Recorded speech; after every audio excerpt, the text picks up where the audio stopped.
กับสบายดีพ่อแม่พี่น้องมีนั่นเฮ็ดถาดของเราโหยเพิ่นเฮ็ดถาดแจกข้าวอายคองเบาโจโจพี่น้องที่ว่าซื้อถาดให้เนาะเพิ่นเฮ็ดเพิ่นนั่นก็เพิ่นว่าคำหนึ่งพี่น้องวัดประหัตคือว่าพูดบ่หรือประหัตเหมือนกันพี่น้อง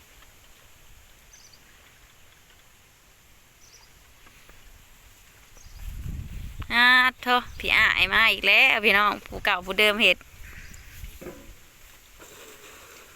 เก่าไปดีเด้อพี่น้องดำบ่ดำพุด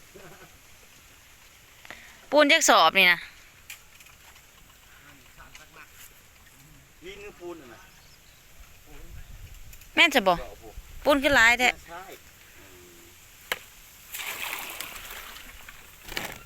ใช่พอดูเหลือเอาก่อก้อนเดียวหนึ่งหัวสอบแล้วครึ่งสอบกับพ่อก่อหอบ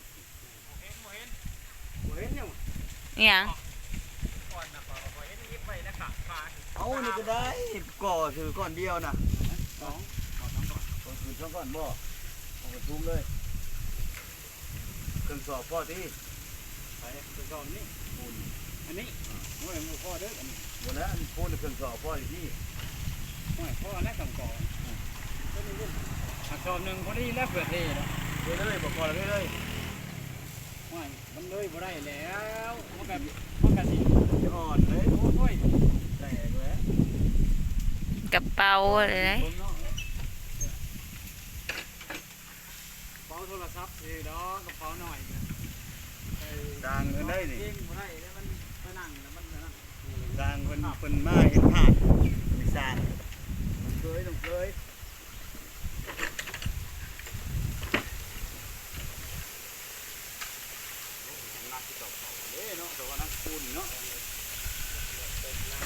เนาะกระสอบเขาว่าน่าคือปูนกระลวยแล้วเขาก็จะซื้อโลละบาทแต่แล้วเขาก็ได้3 โลได้3 สอบได้100 โลปูนได้สอบหนึ่งสอบ3ดังมันจะได้30 โล31 32เบิดได้ก็32นี่แหละ3โลเขาขันนี่นั่นแหละ3ทางนี่ได้แต่32นี่แหละท่านว่าเจ้ากัน3ทางได้น่ะท่านมาเทียนจะเส้นสอบแม่นอยู่37 38เอาพนักงานน่ะจะใช้2ให้3ให้5ทุกชุดน่ะก็ก่อนนักเตะเอาเท้าน่ะ2 ซองน่ะได้เยอะประมาณ83 84เอาไว้จะถึงแล้วปลาก็10 โลอุ่นนักมาเลย9เมตรจีผสมปูนให้หันบ่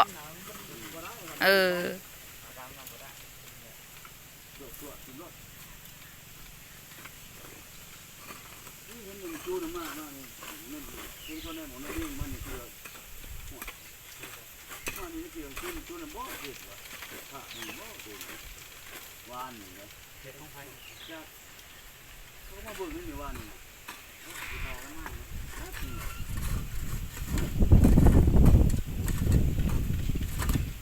่โอ้ยนอนใต้บ้านย่างยังมื้อนี่ก็เฮ็ดอยู่ภาษาก็ยังเฮ็ดเพื่อนน่ะที่นี่เลยคอยกับผมคอยย่านนะคอยกันที่นี่โอ้ยว่าแต่ที่ลุงก้อนเนี่ยไม่ได้ก็ไม่ได้ชื่อทำมาคือยังมีขี่นะนี่มันหนึ่งที่ย่านมากมันมาแต่หน้ามืออยู่มันทำที่ย่านมาแต่หน้ามือซอยตรงกันผมก็หาเรื่องหายังเจออีกเรื่อยก็แบบหักระยะก็ได้เพียงนี้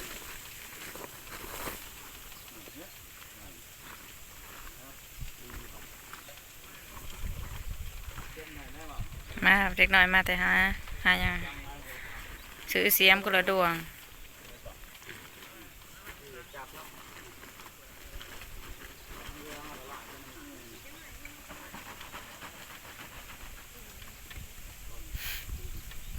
มาแต่แซม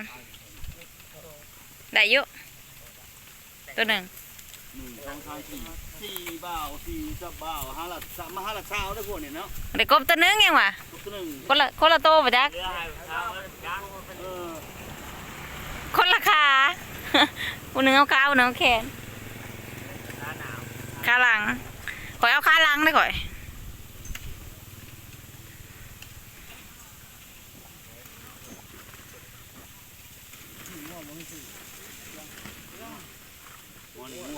ง่วงมัน คอยจะคายอยู่เพื่อน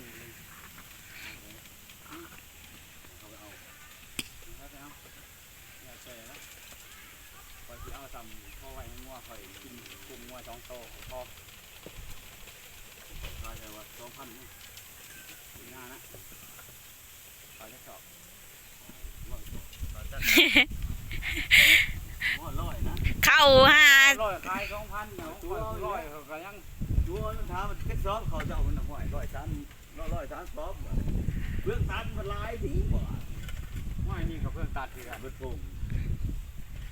เต้เข่านะ50กว่าศพ เขาวัดที่กระสอบเข่าใดเขาถามว่าเข่าจะสอบ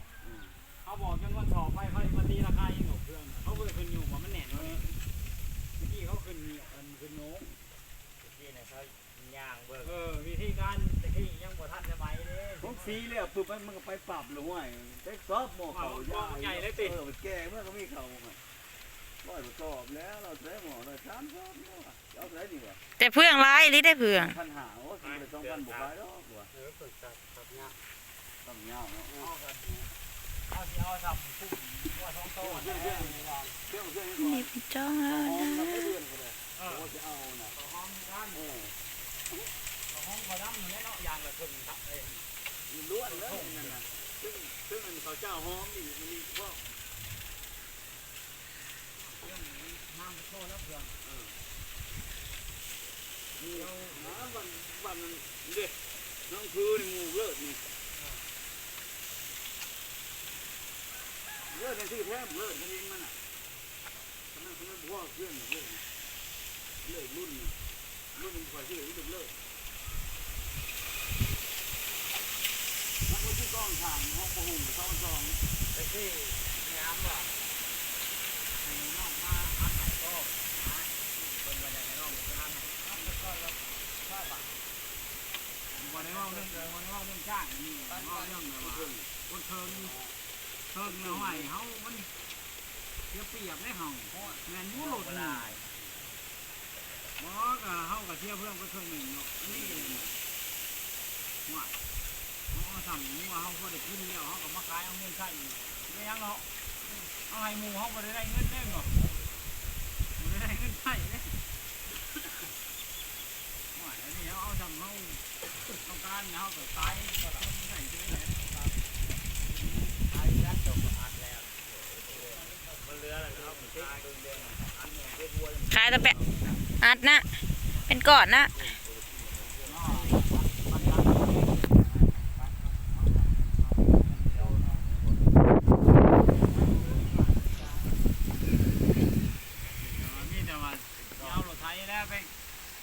เป็นกับรอบน้องผสมปูนก่อนพี่น้องจะสิเริ่มเฮ็ด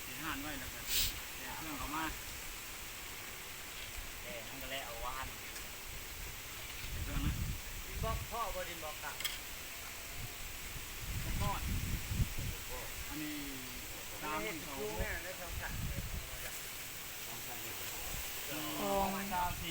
4 5 2 4 10 13 16 รวมแล้วนะข้าวสี่ก้อน เท่า4บ่น่ะ พอแล้วว่าดับเด็กสี่ก้อน อันนี้16ก้อนน่ะ ยังบ่พอ ดูพ่อจะก่อน ยังบ่พอ4 6 4เดี๋ยวนี้ก็16 2 4น่ะ15 16ก้อนนี่ทั้งหมดน่ะอีหยังส่งหยัง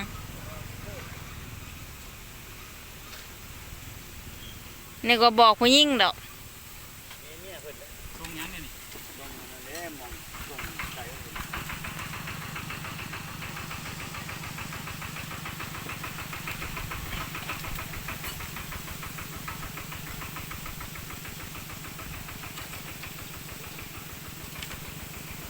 เขามายามใดก็คือว่าเห็น พี่น้อง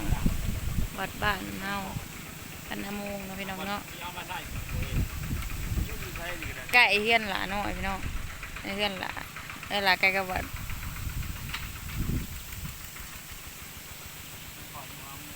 ไปได้ผ่านแล้วของเจ้านะในเงินเรียบร้อย ยังบ่ได้เงิน เดือนหน้าเป็นยืนยันตัวตนเนาะขึ้นหมู่บ้านก็อย่ายืนยันตัวตนเนาะส่ง3เดือนยืนยันเนาะ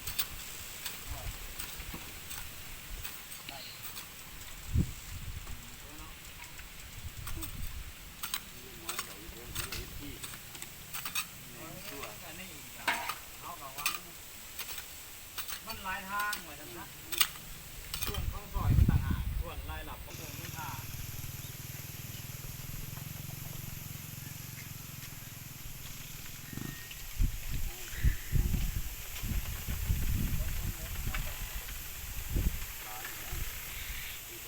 คลิปนี้ก็สิลากันไปแล้วพี่น้อง